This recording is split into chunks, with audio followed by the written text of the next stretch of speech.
Salut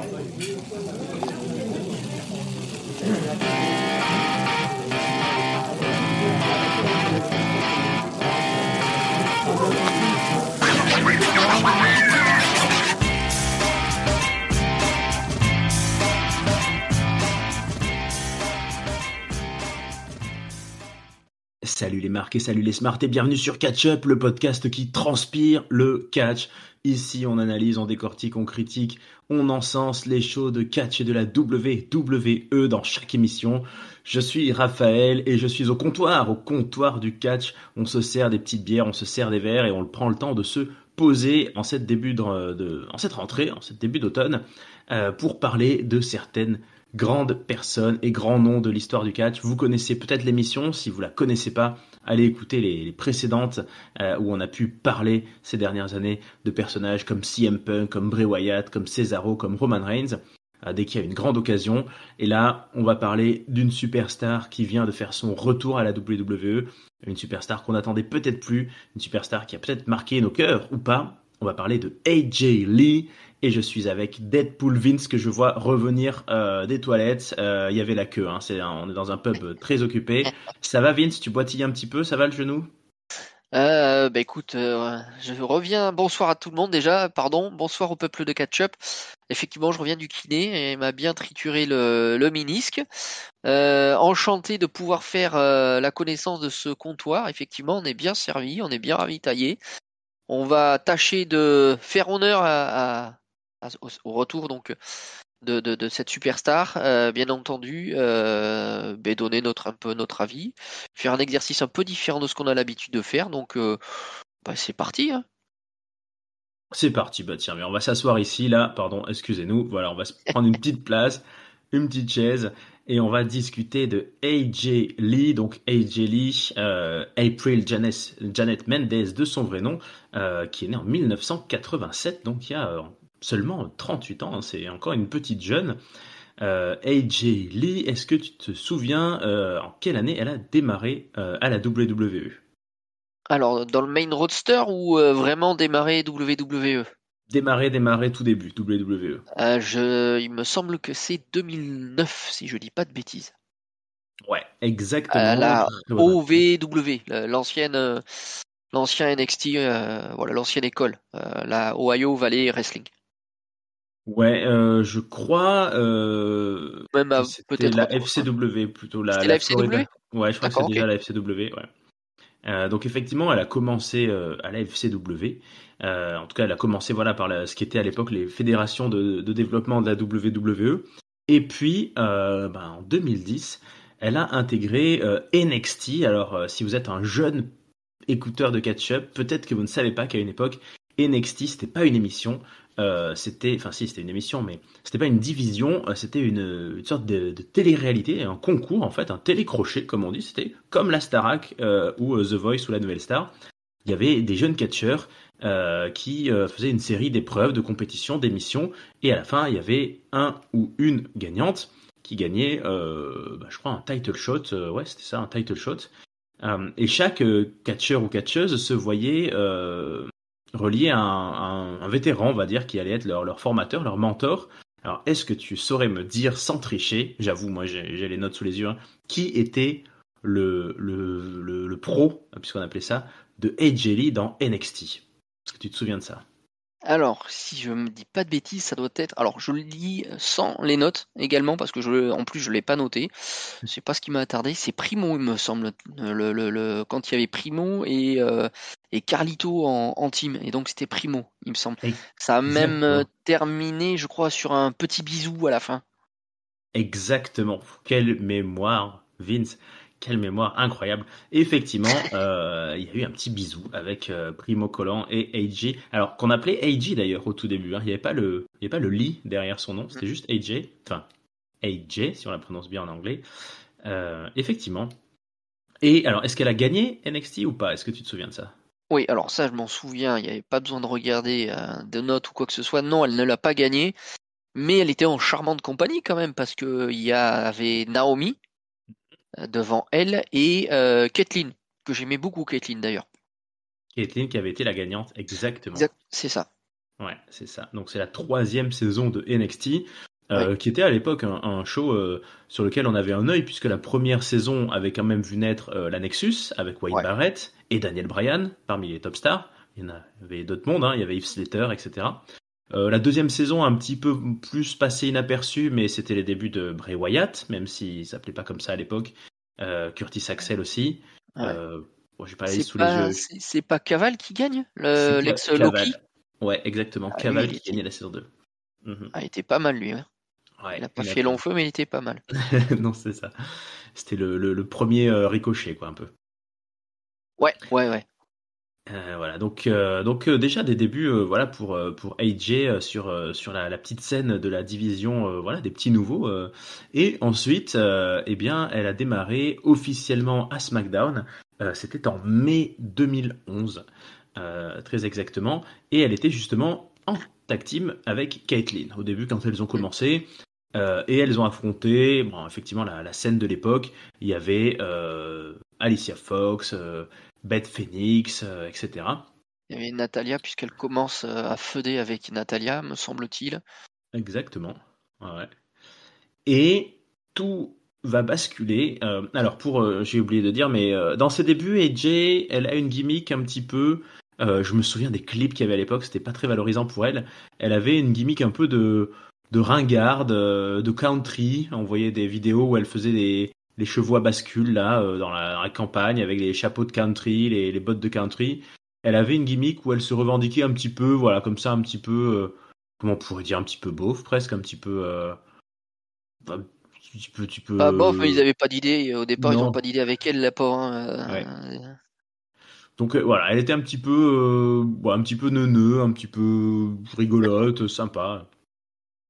Ouais, la bonne copine, oui. Voilà, c'est ça. Et puis fin 2011, débute ce qui va la propulser au sommet puisque AJ devient la petite copine de Daniel Bryan. Daniel Bryan qui, à l'époque, est devenu champion du monde déjà en 2011. Hein. Et il est devenu champion du monde parce qu'il avait cash-in son Money in the Bank à l'époque. Il Ouais. était très vilain, il était très méchant, il était lâche, il était fourbe, il fuyait un petit peu les affrontements. À l'époque, il était quand même en rivalité contre Mark Henry et le Big Show. Et il va beaucoup utiliser AJ Lee pour se protéger. Elle va même prendre un coup de poing du Big Show hein, lors d'un épisode et finir en civière. Mais elle va quand même vachement aider Daniel Bryan à conserver son titre jusqu'à ce premier grand moment pour AJ Lee qui est quand même son premier WrestleMania moment. Lorsque à WrestleMania 28, c'est 28, ça? 28, 28, ouais. 28, elle embrasse Daniel Bryan juste avant son match contre Sheamus, qui vient de gagner le Royal Rumble. Et ça, eh ben, ça déconcentre, ça en aurait déconcentré plus d'un. Et Daniel Bryan, il se prend un bro kick et il perd en 18 secondes le match pour le titre mondial. Un match qui a fait couler beaucoup d'encre, évidemment, dans l'histoire de la WWE. Et en fait, ça démarre un petit peu tout, puisque Daniel Bryan va la larguer, lui dire que c'est de sa faute. Et Jelly va entamer à ce moment-là une révolution, puisqu'elle va devenir une sorte de tarée, de gentille folle, enfin pas de gentille folle, mais de bonne grosse tarée, on va dire mentalement instable, puisque ses copines qui la réconfortent, Natalia et Caitlyn, elle va les attaquer. Et ensuite, Daniel Bryan, qui continue de vouloir être champion du monde, va entrer en rivalité contre CM Punk et Kane. Mm. Et AJ Lee va se retrouver en fait au milieu de tout ça dans une sorte de quatuor très très étonnant où visiblement à première vue, on va dire que c'est sûrement pour rendre jaloux Daniel Bryan, elle va draguer Punk, draguer Kane, elle va lors d'un match les embrasser sur la bouche à tous. Et elle va réussir à se glisser quand même spécial guest referee dans un match entre Bryan et CM Punk. Et là, c'est là qu'elle a commencé à faire des trucs de dingue. Il y a un match où elle va, je crois que c'est dans celui-là, hein, non, non, je sais plus dans quel match c'est, où elle va faire semblant de, on va dire, de se suicider entre guillemets, de s'auto-saborder en montant sur le turnbuckle pour sauter sur une table à l'extérieur du ring. Et finalement, elle va pousser CM Punk et Bryan à travers la table.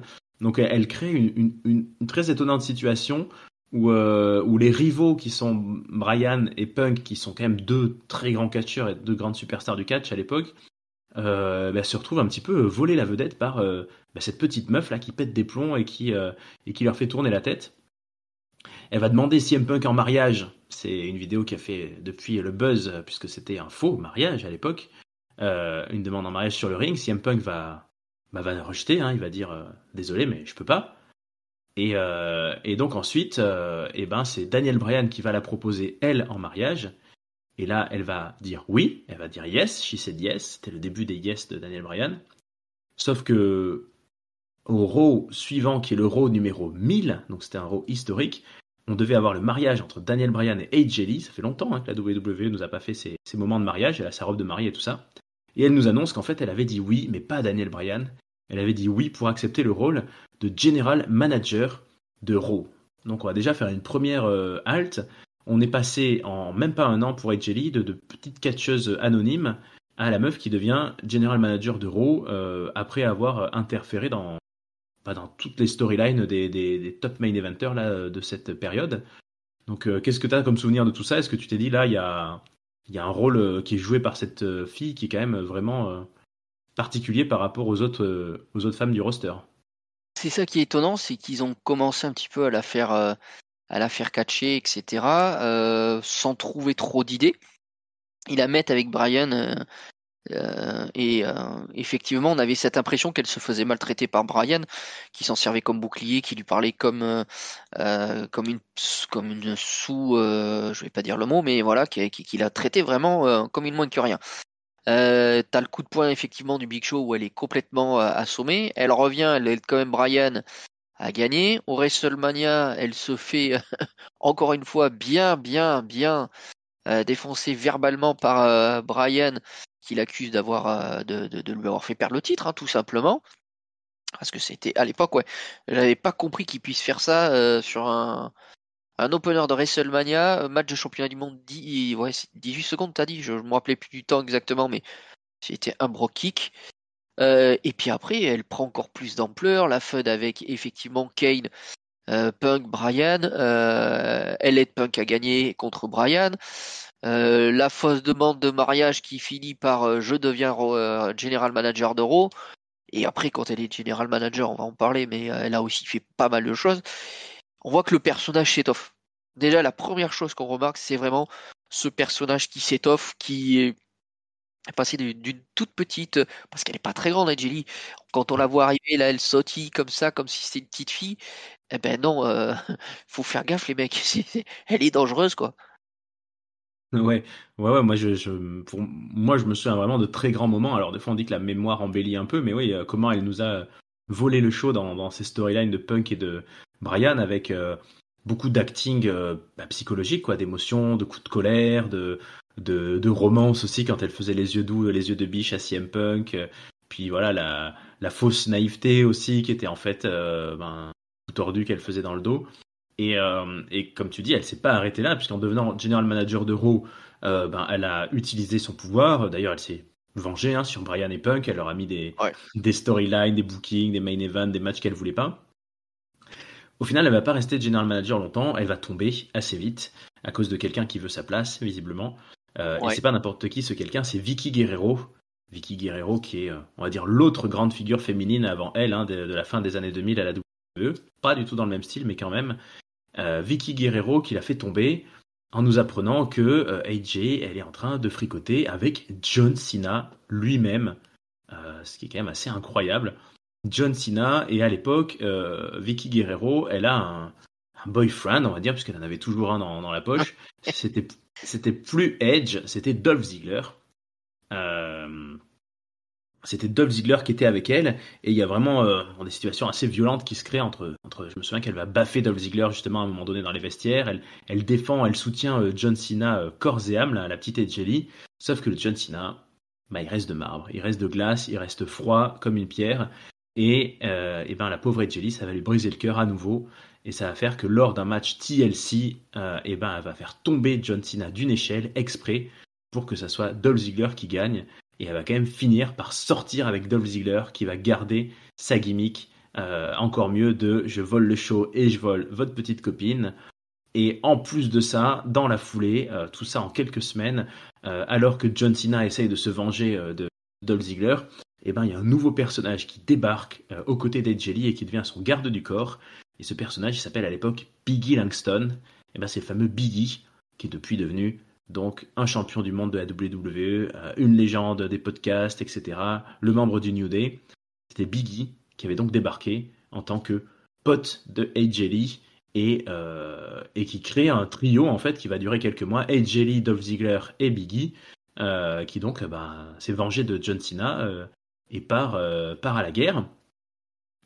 Donc dans la foulée, en fait, tout ça va nous amener mine de rien jusqu'à quand même le championnat du monde pour Dolph Ziggler, puisqu'on arrive à WrestleMania 29 et au lendemain de WrestleMania 29, Dolph Ziggler il réussit son cash-in sur Alberto Del Rio. Là encore, un des plus grands moments de l'histoire de catch de ces dernières décennies, avec AJ Lee sur le bord du ring. Hein. Et voilà, on va refaire une petite halte aussi, mais comment tu te souviens bien de cette époque-là avec Ouais. AJ, Ziggler et Biggie, c'était sympa aussi. Ouais, non, non, énorme. Après, Biggie, on le voit arriver, c'est un mastoc hein, d'entrée. Tu vois le gabarit du gars. Tu fais waouh, il est super costaud celui-là. Ça va les amener même à des matchs pour le titre par équipe. Ziggler va gagner donc le Money in the Bank puisque, comme tu l'as dit, il a cash-in. Et alors, je sais pas si tu te rappelles, mais alors ce cash-in, il y a un bruit de fou quand il le cash-in alors qu'il est heal. Il est détesté normalement. Et Alberto Del Rio, pour une fois, est face.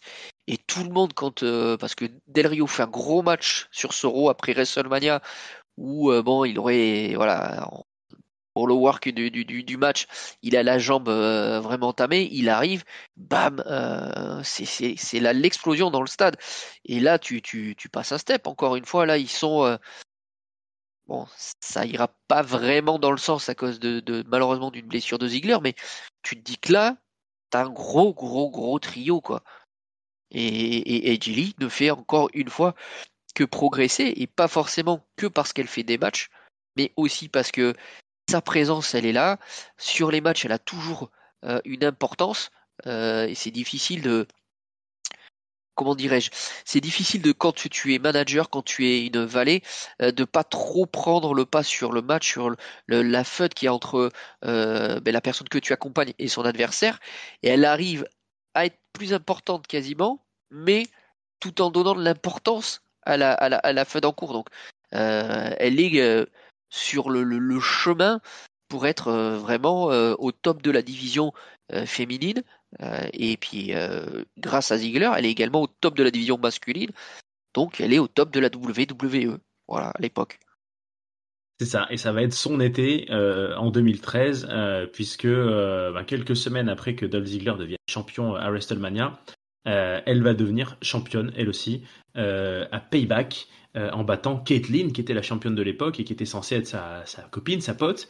Là aussi, il y a un angle assez rigolo où Caitlyn reçoit des cadeaux, des roses, des cadeaux secrets pendant quelques semaines, et en fait, c'était Biggie qui lui a envoyé ça pour un peu l'humilier psychologiquement. Il y a un moment assez violent là où Caitlyn elle est sur le ring toute seule en pleurant parce que AJ lui balance plein de saloperies à la gueule. Je sais plus exactement ce qu'elle lui dit, c'est vieux, mais en gros voilà, il la laisse seule et toute seule. Et donc AJ bat Caitlyn et devient championne. Mais dans le même temps, Dolph Ziggler, comme tu l'as dit, il va pas garder sa ceinture très longtemps, il va la reperdre. Et ça crée encore une fois une dispute et encore une fois AJ Lee avec les hommes, elle a pas de bol, donc elle se fait larguer par Dolph Ziggler. Et là encore, il y a une scène pareille sur le ring où AJ Lee est en pleurs, en crise parce qu'elle vient d'être larguée. Ce qui va entraîner une petite feud où, on va dire, les opposés, les ennemis des amis s'attirent. Donc Caitlyn et Ziggler vont s'allier, faire un tag team match lors d'un SummerSlam contre AJ Lee et Biggie Langston. Et ils vont gagner, donc Ziggler et Caitlyn vont gagner. Elle perd pas le nord, hein, AJ Lee, puisqu'elle est toujours championne, et elle va se trouver une autre alliée. Elle se trouve une bodyguard ce coup-ci, et c'est Tamina, Tamina, autre légende du catch, qui devient sa bodyguard. Et là, elle nous claque aussi la période des belles promos, puisqu'elle va insulter l'émission et le casting de l'émission Total Diva, qui était une émission de télé-réalité Total Diva, où on voyait les divas, hein, les filles de la WWE, faire des choses de leur life, voilà. Donc voilà, elle estime que voilà, c'est n'importe quoi, Total Diva, que ça déprécie l'image de la femme, etc. Enfin, qu'elle, elle est meilleure que tout le monde. Et effectivement, dans les mois à venir, elle va battre à peu près tout le monde. Et elle va arriver jusqu'à début 2024 en devenant la plus longue championne féminine de l'histoire. Donc entre-temps, voilà, elle a eu des feuds contre Naomi, contre Brie Bella, contre Natalia, etc. Je crois qu'il y a eu Nikki aussi. Hein. Nikki Bella aussi, ouais. Tout ça l'a conduit à WrestleMania 30 où elle s'entend toujours pas avec Vicky Guerrero qui est la general manager de l'époque et Vicky Guerrero lui dit ok, tu vas défendre ton championnat contre tout le monde. Et donc elle se retrouve dans un match à 14 femmes à WrestleMania 30, et Jelly contre le reste du monde. Et pourtant, aussi incroyable que ça puisse paraître statistiquement parlant, AJ Lee récupère son titre, conserve son titre ce soir-là. Voilà, un règne de gloire, 295 jours de règne, sauf que dès le lendemain, tout change, puisque le lendemain, il y a une nouvelle star féminine qui débarque à Raw. Cette star féminine s'appelle Paige, elle est à l'époque championne de NXT, et en une soirée, elle vient féliciter AJ Lee la provoque, il y a un match qui se décide, et Paige bat AJ Lee, qui va ensuite disparaître quelques semaines en vacances, avant de recommencer une feud contre Paige qui va être peut-être la feud féminine la plus importante, puisque AJ Lee et Paige en fait elles vont s'enchaîner la ceinture. Je pense à tous les pay-per-view pendant 3-4 mois, l'une gagne, puis l'autre lui reprend, puis l'autre gagne, puis l'autre lui reprend. Ce qui va malheureusement s'interrompre par l'arrivée dans la feud de Nikki Bella, qui va en fait repiquer le titre à AJ Lee, avec notamment une séquence assez triste où elle garde son titre parce que Brie Bella roule une pelle à AJ Lee sur le ring. Bref, là on est quasiment à la fin, on va finir là-dessus. AJ Lee, elle fait des arrêts de plus en plus longs, hein. Elle a des blessures à la nuque, elle disparaît de la carte, elle revient quelques mois après, etc. C'est une période aussi où elle va parler de la différence de salaire qu'il y a entre les hommes et les femmes, et du temps d'antenne différent entre les hommes et les femmes, etc. Enfin, elle parle beaucoup de l'injustice qu'il y a entre les hommes et les femmes à la WWE. Donc ça la met dans une position assez délicate, hein, par rapport à Vince McMahon, qui est le patron à l'époque. Et donc, pour finir la première phase de AJ Lee à la WWE, à WrestleMania 31, elle se retrouve en tag team avec Paige, justement, pour affronter les Bella Twins, et elle les bat. Et dans la foulée, AJ Lee, elle nous fait un message sur les réseaux sociaux en nous disant qu'elle va quitter la WWE et qu'elle part.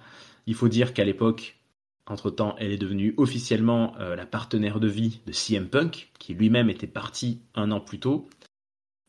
Donc voilà, AJ Lee finalement arrête sa carrière, sa première phase de carrière à la WWE en avril 2015. Je vous rappelle qu'on a dit qu'elle avait commencé, on va dire, officiellement dans le grand bain en novembre 2011. Donc voilà, même pas 4 ans, en mai 2011, voilà. 4 ans. 4 ans de carrière à la WWE, avec donc une très grosse partie à faire la manageuse ou l'assistante ou la supportrice ou la rivale des hommes. Et puis ensuite une phase courte mais dense, où elle a porté 3 fois le titre féminin et elle a affronté donc des personnes comme Caitlyn, Paige ou Nikki Bella. Qu'est-ce que tu retiens de la fin de cette première carrière d'AJ Lee à la WWE, l'époque Nikki Bella qui d'ailleurs avait enchaîné elle aussi après en battant le record du règne d'AJ Lee, ce qui a fait beaucoup parler à l'époque, hein, parce que ça sentait justement comme une revanche des divas de Vince McMahon sur les catcheuses type AJ Lee. Mais c'était le début de la révolution, hein, féminine, tout ça.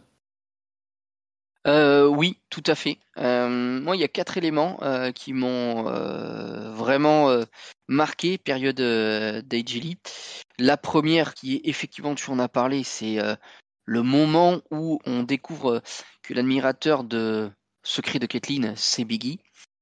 Ils sont sur le ring tous les deux, ils s'apprêtent à s'embrasser, et Biggie lâche Caitlyn, se moque d'elle. AJ Lee arrive également et se moque. C'est d'une violence rare mentalement. Là, il n'y a rien de physique. Ça m'avait beaucoup marqué ce qu'ils avaient fait donc à Caitlyn, et ça lui était, c'est ce que c'était fait pour l'histoire, hein, mais comme quoi elle lui était rentrée dans le cerveau, manger le cerveau, et qu'elle avait pu donc prendre au pay-per-view qui arrivait le titre une première fois. Ce qui m'avait aussi choqué, c'est quand elle se sépare de Ziggler, où cette scène elle est folle, c'est un SmackDown où elle dit à Ziggler des choses pas possibles, ce qu'elle va lui faire subir et tout ça, et Ziggler s'en fiche et tout ça. Mais quand on voit ce passage-là, on comprend pourquoi AJ Lee, elle est populaire, pourquoi elle a marqué l'époque, parce qu'elle a quasiment pour moi plus de charisme que Ziggler. Je trouve que c'est elle sur cette scène qui est incroyable, qui prend le dessus. Après, bah, il y a le match où elle est contre toutes les divas, où là, bah, elle assoit, elle fait voir à tout le monde que bah, c'est elle qui run un petit peu la division, qu'il n'y a personne d'autre au-dessus d'elle. Et ce qui est étonnant, c'est que Appel elle fait ça, c'est qu'après elle perd le titre et elle est quasiment plus célèbre, ou elle est autant célèbre pour sa carrière que pour la défaite face à Page. Et après, ben, très bonne fun puisque elle s'échange les titres et puis ça met en valeur Page qui venait d'arriver. On était sur les débuts vraiment d'NXT nouvelle version avec le club école qui est télévisé. Donc c'était bien pour les deux. Et après, effectivement, elle a des blessures à la nuque. Elle devient la femme de CM Punk. CM Punk venait de quitter la WWE, donc on se doutait que ça allait pas durer très longtemps, vu le ressentiment qu'il y avait entre Punk et la WWE et la WWE. Punk, c'était impossible à vivre comme ça. Elle balance aussi sur les différences entre les salaires et les temps d'antenne, comme tu l'as dit, entre les stars masculines et les stars féminines. Donc tu savais que ça allait pas durer très longtemps et qu'elle allait partir et ce qu'elle fait naturellement. Mais encore une fois, on voit l'importance d'Edgely, c'est tout petit bout de femme. Hein. Quand on la met à côté de toutes les autres stars, je pense que hormis Alexa Bliss, Roxanne Perez, t'en as pas beaucoup qui ont un petit gabarit comme ça. Hein. Et effectivement, je pense que ben, tu le vois avec les photos qui tournent sur les réseaux, elle en a inspiré. Elle en a inspiré beaucoup des jeunes demoiselles qu'on voit maintenant dans le ring. Ouais, notamment Roxane Perez, hein, dont tu viens de parler. Euh, ouais, moi, avec ces souvenirs-là, en me replongeant dans la carrière de AJ Lee, en fait, c'est vraiment ce que j'avais ressenti à l'époque. C'était celui bah voilà, de la meuf qui vole la vedette, quoi, qui a une aura, un charisme, un personnage, qui a réussi à se hisser au sommet et à finalement avoir tous les rôles. C'est ça qui était impressionnant et c'était très très bien pensé. Alors je sais pas si c'était prévu comme ça sur le long terme à la WWE, mais de lui avoir donné toute cette importance auprès des garçons, auprès des Dolph Ziggler, des Daniel Bryan, des CM Punk, pour qu'en fait, au moment où elle s'est remise à vraiment catcher, bah, c'est devenu une main eventeuse évidente. Et contre Caitlyn et contre Paige, etc. Elle était déjà installée complètement. En fait, elle a clairement, c'est pas la ceinture qui lui a fait du bien, hein, c'est elle qui a fait du bien à la ceinture. Au moment où elle devient championne des divas, ce titre qui n'existe plus aujourd'hui, ben voilà, on peut pas l'arrêter. À l'époque, les championnes des divas, c'était des catcheuses enfin les divas, on les regardait peut-être pas trop Ouais, quoi dans des Michelle c'était des poupées McCool. après, hein. C'était des Ouais. poupées, et c'est méchant à dire, mais c'était des femmes avec des formes. On leur donnait pas beaucoup de temps d'antenne. Michelle McCool, là je mettrais un bémol parce que elle était, voilà, il y avait quand même quelque chose derrière.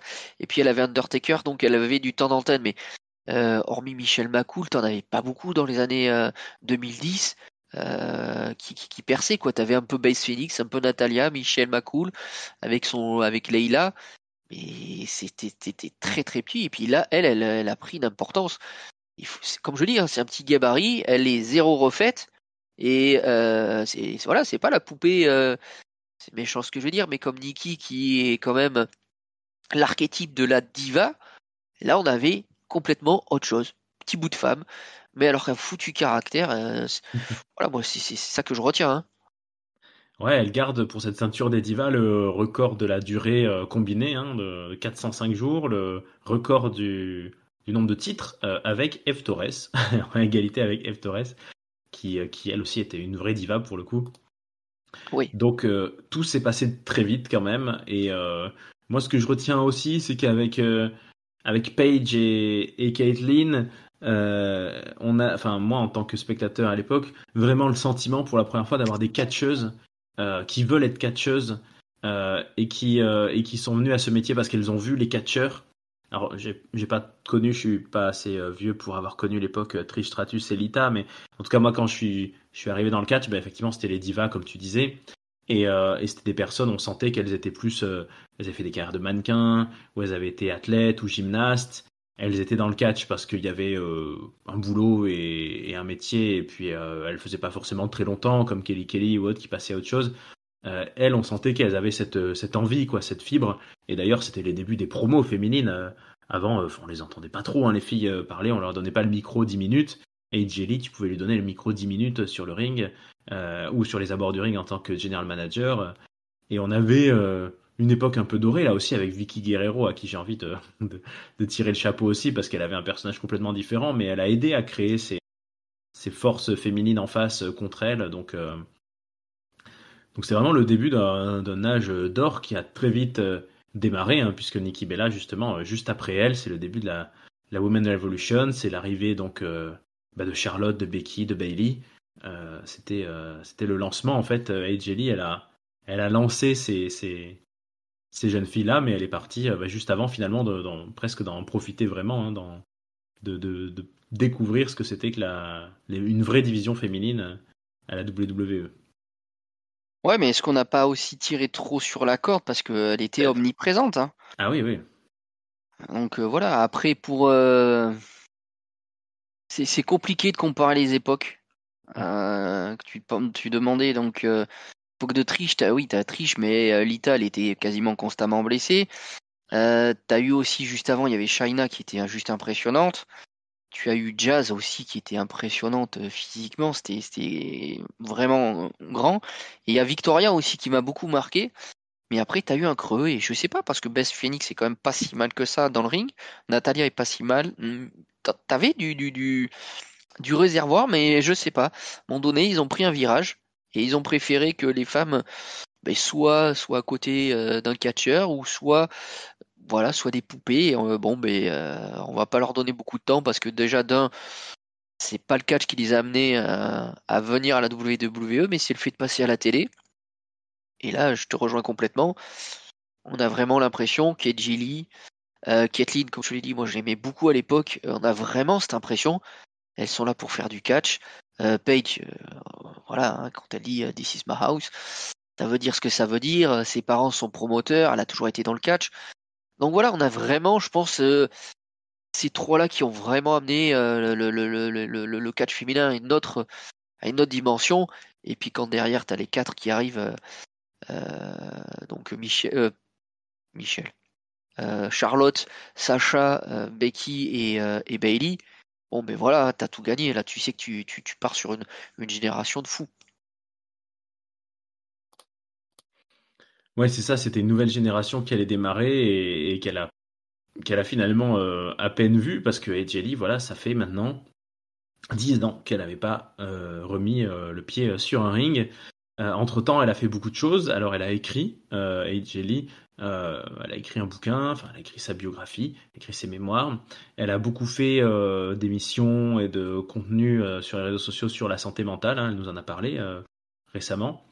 Et puis, ben voilà, le 31 août 2025, nous avons assisté à Clash in Paris à ce match où Becky Lynch a coûté la défaite à CM Punk qui allait battre Seth Rollins. Et finalement, bah maintenant, on va parler du présent immédiat. Moi, je suis vraiment surpris la vitesse à laquelle, si on compare à CM Punk, alors CM Punk, il est arrivé à la AEW avant. On en a beaucoup parlé. Est-ce qu'il va revenir? Est-ce qu'il va pas revenir? Voilà, j'ai eu l'impression de presque pendant des mois de ce suspense. Est-ce que CM Punk un jour reviendra à la WWE? Et AJ Lee, j'ai l'impression, moi en tout cas, j'ai pas du tout suivi de spoiler ou autre en une semaine, quoi, entre le Paris où la foule scande son nom et le SmackDown de Chicago où elle revient enfin, que c'est quelque chose qui s'est fait hyper vite, quoi. On n'aurait pas imaginé, je pense, il y a même pas un mois, faire une émission sur AJ. Et pourtant, la revoilà. Et donc, elle semble revenir à ses grandes amours, hein, puisqu'elle se retrouve avec CM Punk, qui est donc devenu son mari. dans une histoire mi-homme, mi-femme, de couple avec Seth Rollins et Becky Lynch. Déjà, comment tu le vis, toi? T'es très surpris? Tu t'y attendais? Tu pensais bien qu'elle Alors, reviendrait un jour ou alors, depuis que Punk est revenu, c'était quand même ce qui revenait souvent. Les appels du pied de Roxanne, de l'ancienne superstar Cora Jade qui appelait du pied le retour des Lee. Même Bailey le souhaitait. Donc, je pensais que ça allait se faire. Maintenant, effectivement, le truc est tombé comme ça, paf. Voilà, Clash in Paris, pouf. Punk perd, Becky Lynch arrive, l'Euro le lendemain, elle humilie Punk en le tapant et tout ça. Et bon, mais c'est un gentleman, hein, CM Punk il va pas frapper une femme. Et donc Chicago, ça se présente bien. Donc je pense que c'était réfléchi à l'avance pour la WWE, pas pour nous. Hein, on l'avait pas vu arriver, se dire ah mince, il y a juste après le Clash in Paris, il y a Chicago. Et voilà, c'est une nouvelle ère qui commence. Je sais pas si tu as regardé, mais elle est arrivée, elle a l'air affûtée physiquement. Voilà, j'ai été très très surpris de voir à quel point elle était encore autant affûtée. Si tu jettes un coup d'œil, je pense elle a des abdos plus dessinés que son mari. Donc ça, je pense, oui. Oui, c'est oui. assez rigolo. Et puis tout se goupille bien parce que là, c'est le passage de la WWE sur ESPN, donc une grosse chaîne de sport aux États-Unis, et tu ramènes Edgy Lee. Voilà, bam, et t'as un bon combat tag. Alors j'espère qu'ils prendront le temps, qu'ils vont pas faire comme ils font avec Nikki Bella qui est revenue également et qui a été poussée comme ça rapidement en pay-per-view. J'espère qu'ils prendront un peu le temps. Là, le match est mixte, donc ça permettra voilà, de reprendre gentiment. Mais j'ai hâte de voir ce qu'elle a encore dans le ventre, ce qu'elle a en réserve. Il y a qu'à voir sa promo qu'elle fait lundi, où on retrouve Edgely, c'est-à-dire que toute douce par moment, voilà, et puis là, Becky arrive, et là, viens prendre la ceinture. Hmm. Et voilà, on a Edgely dans toute sa complexité, moitié gentille fille, et puis après, moitié dragon, on va dire, voilà. Ouais, moi j'avoue que je suis enfin pour moi c'est une totale surprise, c'est une très bonne surprise, mais autant j'ai vu comme toi les appels du pied, hein, parce qu'effectivement on a une nouvelle génération de catcheuses qui arrivent, qui ont grandi avec elle. Corey Jade, c'est un excellent exemple qui lui ressemble beaucoup hein, dans le style et Roxanne Perez, hein, toutes les deux elles font un peu des cosplays de AJ Lee. Autant j'ai jamais vu de la part de AJ Lee un signe sur les réseaux sociaux ou quoi qui montre qu'elle avait encore un petit peu l'œil ou tu vois. On parle pas mal maintenant aussi du potentiel retour de Page aussi. Toutes ces personnes, que ce soit Page, que ce soit CM Punk, ils sont restés dans le monde du catch. Page et CM Punk, ils ont eu cette période assez bizarre. Je sais plus, il y a quelques années où ils n'étaient pas à la WWE, mais ils étaient commentateurs de la WWE pour USA là ou pour je sais plus quelle chaîne. Ouais. Euh, et puis finalement, ils sont allés à la AEW. J'aurais vraiment pas imaginé. Enfin, je pensais qu'AJ Lee, elle était très contente de pas revenir, quoi. Après, on peut même, c'est des questions presque philosophiques qu'on peut poser, mais pourquoi revenir? Est-ce qu'elle en a besoin? Est-ce que c'est financier? Est-ce que c'est juste un challenge? Mais moi, je m'y attendais pas du tout. Et je suis très très content, hein. Autant, pareil, les Bella, on les a vus parfois à certains Rumble quand il fallait caser quelqu'un. Bon, je suis très content qu'ils aient pas gâché le retour d'Ed Jelly dans un Royal Rumble féminin, c'est sûr. Mais je suis vraiment super super content et surpris de son retour. Ce qui est marquant, comme tu dis, c'est qu'elle revient, on dirait qu'on l'a sortie de la boîte à jouer. Pendant 10 ans, elle a pas trop vieilli, tant mieux pour elle. Elle est hyper taillée. Et puis elle a gardé le même personnage, comme tu dis, c'est-à-dire que dès qu'elle revient, elle nous claque une promo au micro hyper qui fait déjà le buzz sur les réseaux sociaux parce qu'elle parle justement de santé mentale. Elle fait scander à la foule des thérapies, Thérapie, ouais. thérapies, thérapies. C'est quand même hyper drôle. Et puis voilà, tout ce qu'elle a joué, ce jeu à voler la ceinture de Becky Lynch. On a aussi face à elle, il faut le dire, une Becky et un Seth Rollins qui jouent le jeu à fond, quoi, qui scellent, comme on dit, pour elle, quoi, qui ont l'air d'être vraiment, qui ont vu un revenant, quoi, là, en la voyant arriver, paniqué.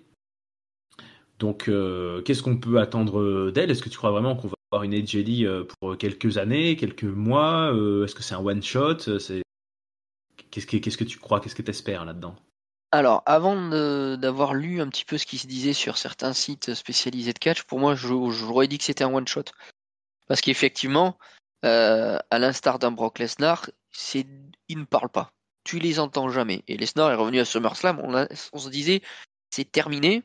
Donc, et puis elle aussi, hein, Jelly, elle a jamais montré un quelconque attrait. Voilà. Après, donc a priori, elle aurait signé un contrat de plusieurs années. Donc, est-ce que c'est un contrat de légende? Est-ce que c'est un contrat de catcheur? Est-ce qu'elle sera à temps plein ou pas? Je ne sais pas. Euh, j'ai vraiment la sensation qu'il faut prendre son temps et pas la griller. Je pense que voilà, déjà être avec CM Punk, ça va être quelque chose de bien. Je pense aussi que CM Punk est pour quelque chose sur son retour parce Il a l'air que d'être très content, hein. ouais, voilà. Mais c'est ça. En fait, euh, comparé à ce que Punk, ce qui nous faisait ressentir à l'époque son premier run à la WWE, où tu sentais que le mec était anti-système, que ça allait pas.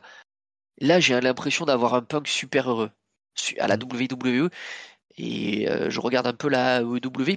C'est vraiment le jour et la nuit. À la AEW, je sais pas, euh, il clashait, mais j'avais pas cette impression où il a l'air bien. Voilà, j'ai l'impression qu'il est bien.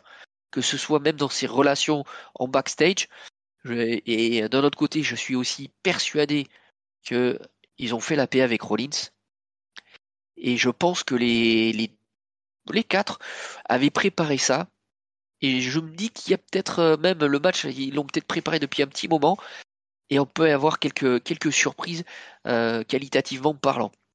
Voilà, après, est-ce que ils vont l'amener vers un nouveau titre?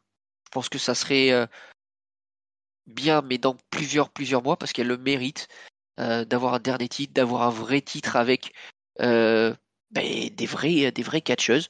Voilà, je pense que ça peut être pas mal. Tu parlais de Paige. Paige, il y a quand même eu un retour à la AEW.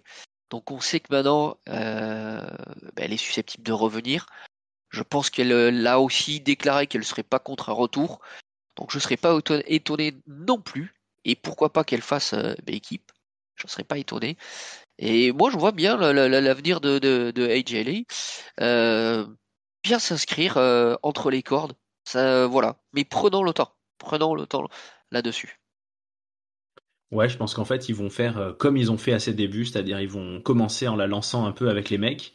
Et comme tu dis, elle, à nouveau, elle brille en étant à la fois en apportant une dimension énorme à cette feud, parce que là, voilà, le monde du catch a fait péter le plafond quoi au retour de Edge Lee, tout en valorisant tout le monde. J'ai l'impression ouais que, enfin, Becky et Rollins, là, j'ai l'impression que ça fait une semaine là qu'ils s'éclatent à faire les effrayés là dans les tribunes, etc. Et CM Punk, il a l'air d'être hyper ravi. Alors, il fait des stories en permanence là sur les réseaux sociaux. Il a l'air d'être complètement. C'est un beau couple, hein, parce que ça fait 10 ans qu'ils sont ensemble et ils ont l'air d'être comme des gamins. Et je pense que par la suite, enfin, en tout cas, c'est ce qu'on a envie de voir. Je pense, elle a des challengeuses qui l'attendent. Toutes les femmes du catch là ont tweeté, ont reposté. Donc, je pense qu'il y a des Liv Morgan, par exemple, quand elle reviendra de blessure, des Roxane Perez, comme tu disais.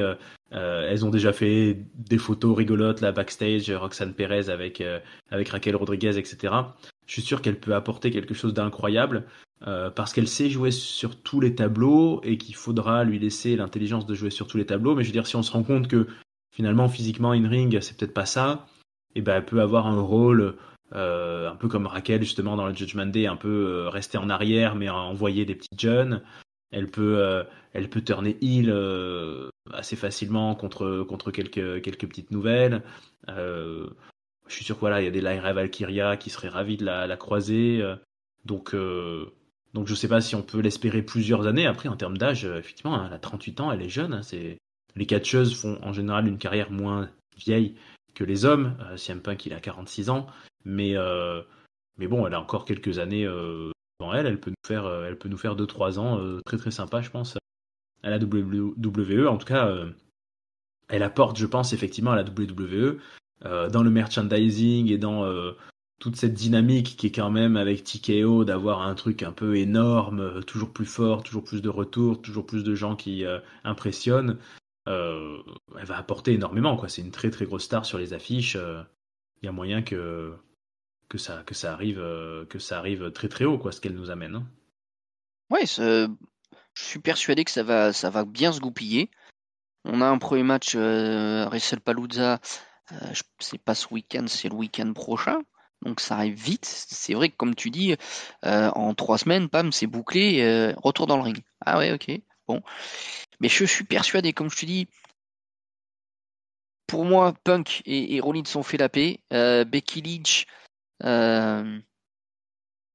va aussi vendre un très bon match.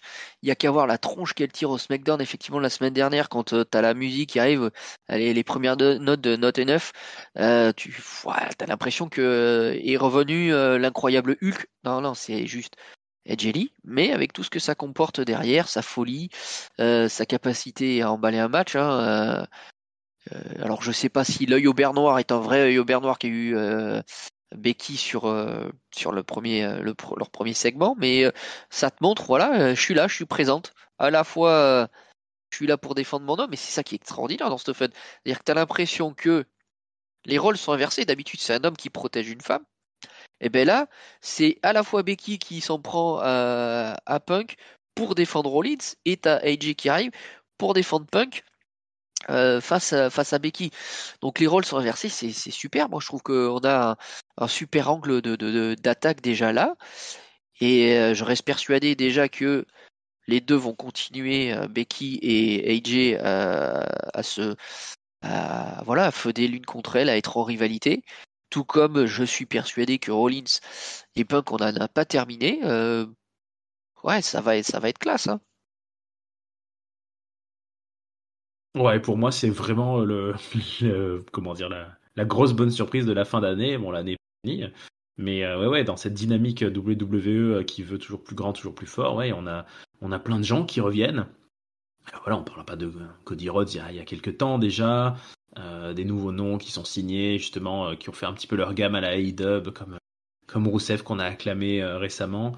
Mais là, avec AJ Lee, on a vraiment on est sur le Discord, hein, que je vous invite à suivre. Il y en a certains d'entre nous qui, d'une manière un petit peu peut-être critique, ont dit que ça ressemblait un peu à une fanfiction. Mais ouais, j'ai un peu l'impression qu'on vit là-dedans, quoi. On nous écrit, comme tu dis, Rollins et Becky, qui renouent aussi avec leur couple, parce que depuis des années qu'ils sont ensemble, ces deux-là, ils ont été très très peu associés à l'écran finalement. Ils ont beaucoup subi, hein, des blagues, surtout Rollins. Il a eu souvent des moments où on l'a clashé en lui disant voilà le vrai man à la maison de la femme, etc. Mais on les a pas vus très associés. Tout ça s'inscrit dans une dynamique, voilà, avec une faction, là, The Vision, qui va devenir, je pense, avec Rollins, avec Paul Heyman, avec Becky, avec Braun et Bronson, une très très grosse faction des prochaines années, en tout cas des prochains mois. Donc elle s'intègre, elle rend encore plus fort quelque chose qui est en train de devenir vraiment une très grosse storyline. Je pense qu'on est, voilà, pour ceux qui étaient un peu peut-être nostalgiques de la grande époque Bloodline, Roman Reigns, Jey Uso, Sami Zayn, Kevin Owens, là, quand à chaque pay-per-view, là, il se passait un truc énorme à la fin. Là, je pense on est reparti dans cette dynamique. C'est plus Roman Reigns qui le porte, ça va être Seth Rollins et CM Punk. Mais il va se passer de très grandes choses. Reste l'inconnu de sa capacité sur le ring et Jelly. Mais je pense que justement, dans un tag team mixte, ils vont pouvoir la protéger pour commencer. Et je pense qu'elle a même pas besoin de catcher énormément pour commencer ces prochains mois. Hein. Elle va faire des apparitions, elle va attaquer un peu comme ça sur le ring comme elle a fait, elle va sortir des chouettes promos. On attend au moment où on vous fait cet enregistrement une promo de couple peut-être avec CM Punk, hein, on l'a pas eu encore, mais Je crois que c'est annoncé pour lundi prochain. c'est annoncé peut-être pour le prochain Raw au Je moment où crois on que vous c'est parle là. il y a Becky Lynch et Rollins qui vont parler en même temps. D'accord. Et je crois que Punk et Edgy sont aussi prévus sur le segment. Je crois. Je suis sûr pour Rollins et Becky. Bon, bref, oui, oui, c'est ce qu'on attend de toute façon. Et ben on verra bien. On verra Oui. bien tout ça, on verra bien ce qu'on aura au programme, mais en tout cas on est assez enthousiaste. Voilà, moi j'avais envie de prendre ce petit temps là avec toi, Vince, autour de ce verre pour se souvenir de tout ce que AJ Lee nous a apporté de positif il y a 10 ans et en espérant qu'elle nous écrive de très beaux moments. Et je pense qu'il y a ça aussi pour ces catcheurs et ces catcheuses qui reviennent. Il y a un pool neuf, quoi. Il y a des jeunes, il y a des angles, il y a des choses qui peuvent s'écrire. C'est sûr que AJ Lee, elle avait fait un petit peu le tour de ses feuds contre les Bella, contre les Natalia, contre Caitlyn, etc. Là, il y a un vrai renouveau, enfin rien qu'avec le Judgment Day, qu'avec Vision, euh, avec même Charlotte et Alexa Bliss, hein, il y a sûrement des choses à écrire, donc il y a vraiment plein de rivalités possibles. Euh, elle va peut-être révéler des jeunes filles qu'on regarde pas trop en ce moment là.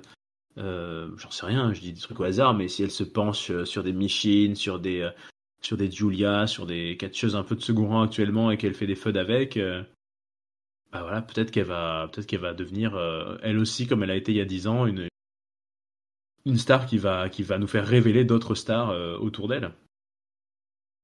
Ouais, moi je suis persuadé qu'elle n'avait pas fini. Elle n'en avait pas fini il y a 10 ans, mais il fallait qu'elle souffle.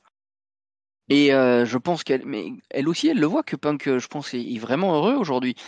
Je pense que l'environnement qu'a insufflé Triple H est bien meilleur que ce que ce qu'il y avait sous McMahon. Et Ah je bah pense oui, que oui. voilà, de le voir aussi heureux, épanoui. Je serais persuadé que Punk a beaucoup changé parce que on en a dit du mal à Punk, mais je reste persuadé que ce gars a changé. J'ai en mémoire un match à la AEW juste avant un pay-per-view où il doit faire un match contre Moxley pour le titre de championnat. Ils le font lutter contre sa volonté, il ne veut pas y aller, mais il y va pour prendre je crois, c'est 1 minute, le tomber. Donc je pense que il avait envie de revenir, Punk. Il est revenu à la AEW, ça s'est pas passé comme il le souhaitait. Il est revenu à la WWE, ça se passe super bien.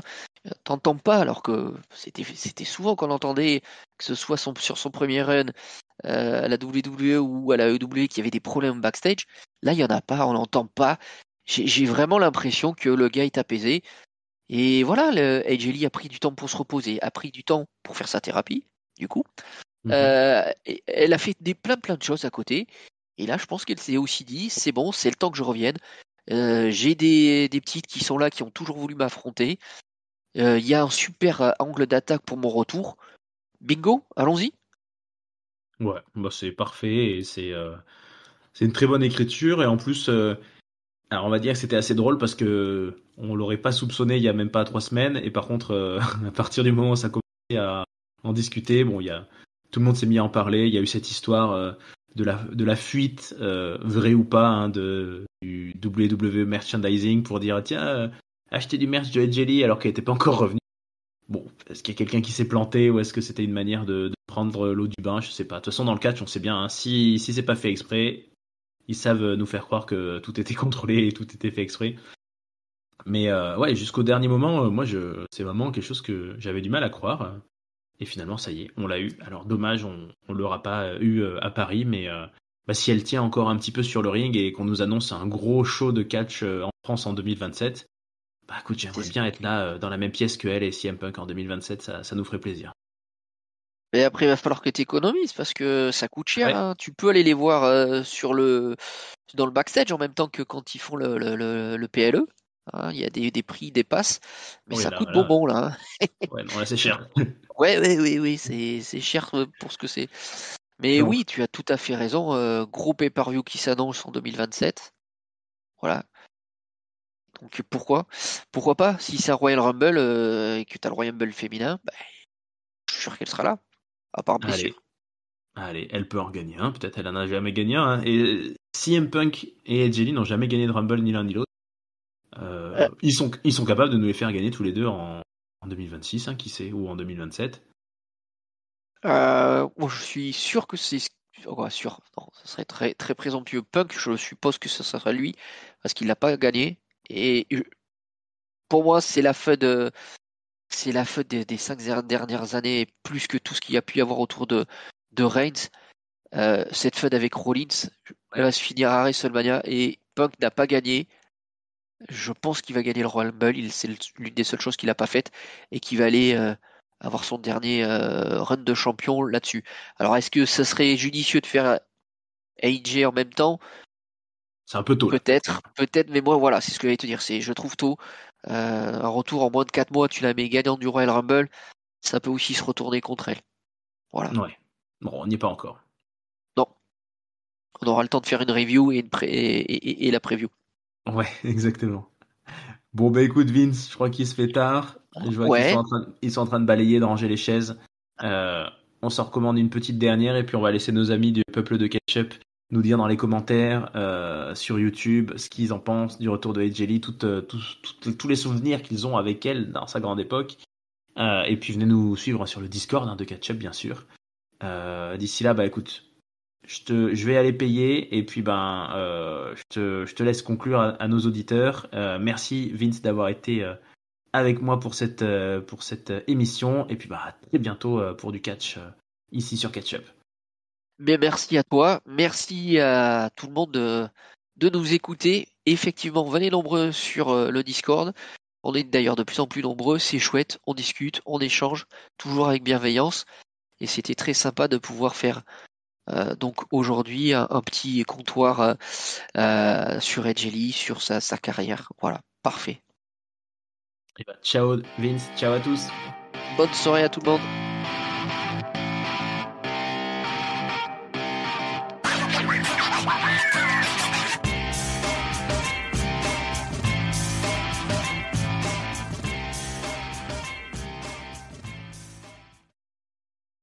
Je croyais que c'était de la déco derrière le comptoir, mais c'est l'ardoise de Ringside.